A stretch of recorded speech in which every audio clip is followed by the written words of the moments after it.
Halo guys, pecinta dagelan politik, selamat pagi, selamat bersahur.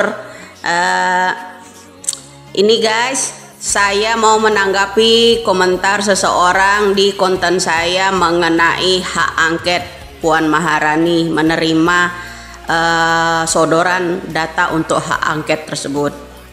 Nah, katanya dia bilang hoax ya. Tapi kok nggak ada yang upload ya, berita televisi juga nggak ada orang yang ngamuk-ngamuk kemarin di di gedung, bro. Anehnya di situ ya, bro. Kok saya doang ya artinya yang dapet dia videonya ya.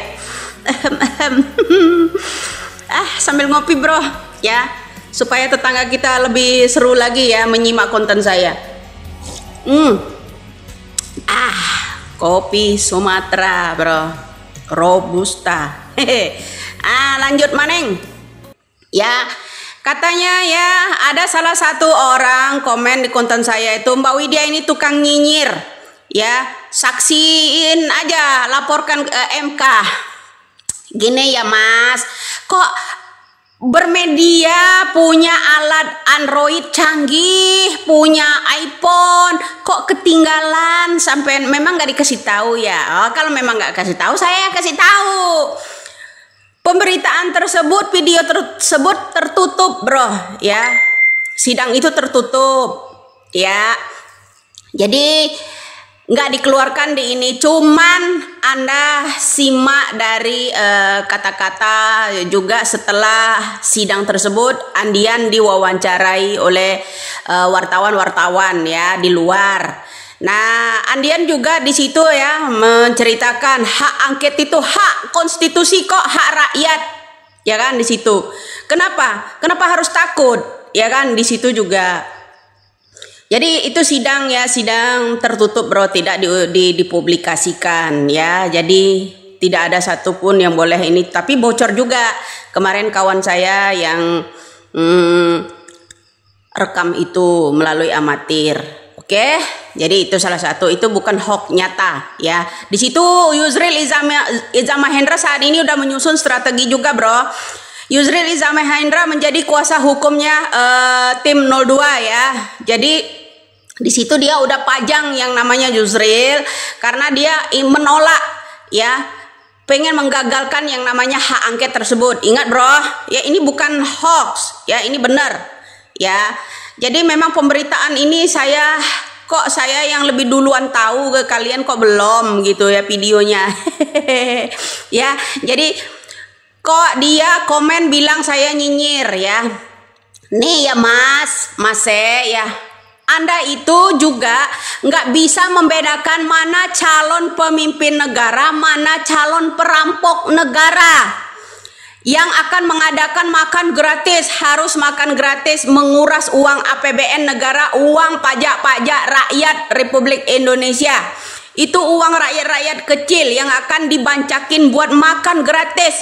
Mau impor 1,5 juta sapi untuk mengadakan susunya ya. Jadi Anda pun nggak bisa membedakan antara mengangkat kebenaran dan fakta dengan orang nyinyir, nggak bisa. Ya, Anda nggak bisa membedakan yang namanya mana nyinyir, mana orang yang menyampaikan fakta yang sebenarnya. Ya, yang saya udah ketahui itu nggak bisa Anda itu membedakannya. Kemudian Anda juga nyinyir dan penyampaian fakta nggak bisa bedakan, apalagi Anda bisa membedakan, tidak bisa membedakan antara calon pemimpin negara dengan calon perampok negara, ya kan? Anda harus bisa membedakan mana orang yang akan membelai hak-hak rakyat, akan mengamankan yang namanya situasi untuk rakyat, membela hak rakyat, akan sayangi rakyat, dengan orang yang akan menindas rakyat. Kalau orang betul-betul ya mencintai rakyatnya ada musibah ya, terutama di Demak ya, itu banjir bandang, terjun langsung ke lapangan, disambut dengan kelembutan hati dan tangan, bukan disambut dengan kekerasan, moncong senjata, Bukan, itu yang diinginkan rakyat saat ini ya. Rakyat saat ini itu tidak bisa lagi seperti Orba, rakyat disentuh dengan moncong senjata, nggak bisa. Rakyat pengennya disentuh dengan hati nurani, sentuhan tangan seorang pemimpin rakyat yang membelai hati nurani rakyat, ya, ketulusan untuk rakyat. Bukan calon pemimpin itu apabila ada rakyat Indonesia kritik tentang kepemerintahannya yang salah, didatangi seperti Petrus penembak misterius pada saat zaman Orba. Tidak bisa, rakyat Indonesia ini udah bisa melawan, bro. Ya, rakyat Indonesia ini udah bisa melawan dengan alat-alat digital seperti inilah menyampaikan suaranya. Ya, betapa tertekannya Indonesia dulu ketika pemimpin Orba. Ada suara rakyat yang mengkritiknya, moncong senjata datang. Tidak bisa. Ini bukan zaman Petrus lagi, bro. Ya, Indonesia harus mencari seorang pemimpin yang menyentuh tangan rakyat, yang bisa melihat keringat rakyatnya di lapangan. Bukan hanya duduk-duduk biasa atau mengeluarkan kata-kata.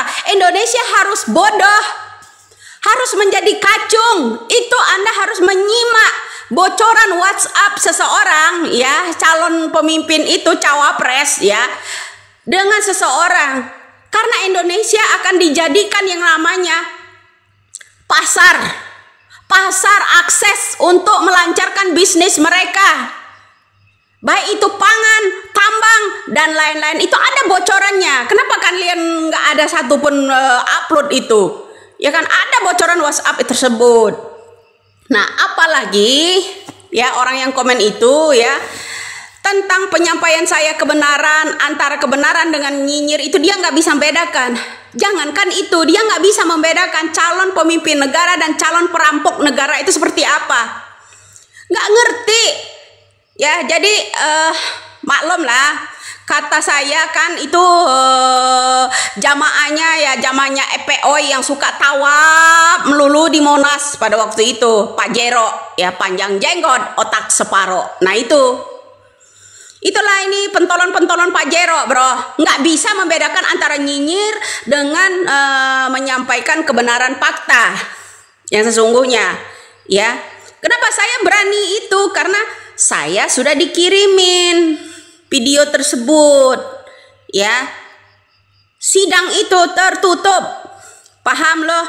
Jangankan yang sidang DPR kemarin mengenai hak angket tertutup, pembicaraan Wamen pun tertutup, tetap aja bocor. Ya, pembicaraan Wamen untuk menginstruksikan kepada perangkat desa itu semuanya kemarin itu bocor. Ya, jangan lupa itu. Ya, buat teman, kemarin kan saya terhapus nih. Saya punya di perangkat HP yang satunya lagi error, HP perangkat satunya, bro, belum bisa dibuka. Jadi kawan, kalau yang udah ngedownload video tersebut, ya, tolong ya, kalian kasihkan ke saya melalui TikTok. Kenapa? Agar orang yang komen itu, ya, tentang bocornya yang namanya pembicaraan Wamen, menginstruksikan atas perintah Bapak Jokowi, pertemuan dengan Bapak Jokowi, agar Gibran dan yang namanya Prabowo itu harus menang. Ya, itu ada videonya. Videonya ada. Karena mereka tidak suka dengan konten-konten saya itu, maka di take down sama mereka. Tapi saya kan punya akal lagi kan. Nah, jadi bro, ya, Anda harus menyimak konten saya lebih banyak lagi. Saya menyampaikan itu berdasarkan fakta yang sebenar-benarnya, bukan mengarang, bukan hoax, ya. Itu sidang DPR kemarin itu tertutup. Jadi hanya saja Andian Napitupulu di luar diwawancarai mengenai hasil sidang tersebut, ya. Ada videonya Andian, ya. Hak angket itu haknya rakyat, ya.